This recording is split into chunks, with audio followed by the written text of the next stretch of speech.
been sailing for probably 10 years. It's a hobby I took up when I thought I needed something new to do. So I took it up and it's embraced me and I've embraced it.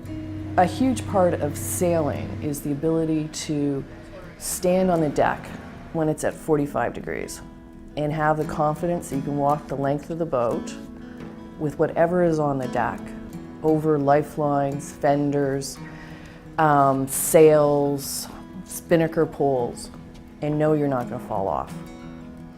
So a little bit of that is balancing your feet so that you know where you're going. It's being totally aware of what's on the deck. Osteoarthritis is a disease of a joint.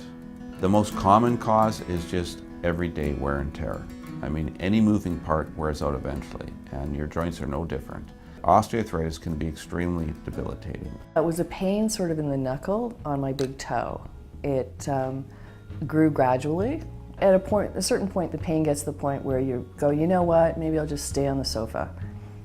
And then it's like, no, you have to get up and you have to go and get groceries and you have to get out of the house. I talked to my GP about it and he said, well, wait, see what happens. As it got worse, I kind of went to him and finally said, you know, I think it's getting really painful now. And he said, well, let's get you to a specialist.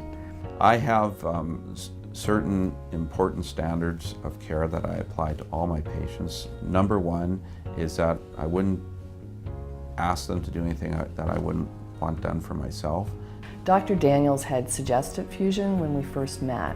He quickly eliminated that as an option because I needed as much flexibility as I could and I didn't want to be laid up for a huge amount of time. And he had what he thought was a better option for someone in my age bracket and as active as I was. Many people want to look for an alternative that maintains or improves their motion and alleviates their pain. And this is where Cartiva comes in. What I like about the Cartiva implant is it restores the normal anatomy to the joint, which is what you were born with. And in my view, that also restores function to something that you've been familiar with for most of your life. The procedure was pain-free. The recovery, I think I spent maybe 3 days in the house until I sort of went across the street to Starbucks and started walking around in the Band-Aids. Got the Band-Aids off, pain-free, start running around town. It's been pain-free for 6 years. The satisfaction rate is high. You know this as a surgeon by the number of visits you get back. I rarely see those patients back in clinic unless I call them back. And then they come back, fortunately, because I'm interested in how they're doing, and it's nothing but hugs and kisses. I'm back to sailing and skiing and traveling and long walks. The next trip I was looking at was the Galapagos and Ecuador and doing some of that for 4 weeks, but we'll see. The only limits I have are my checkbook.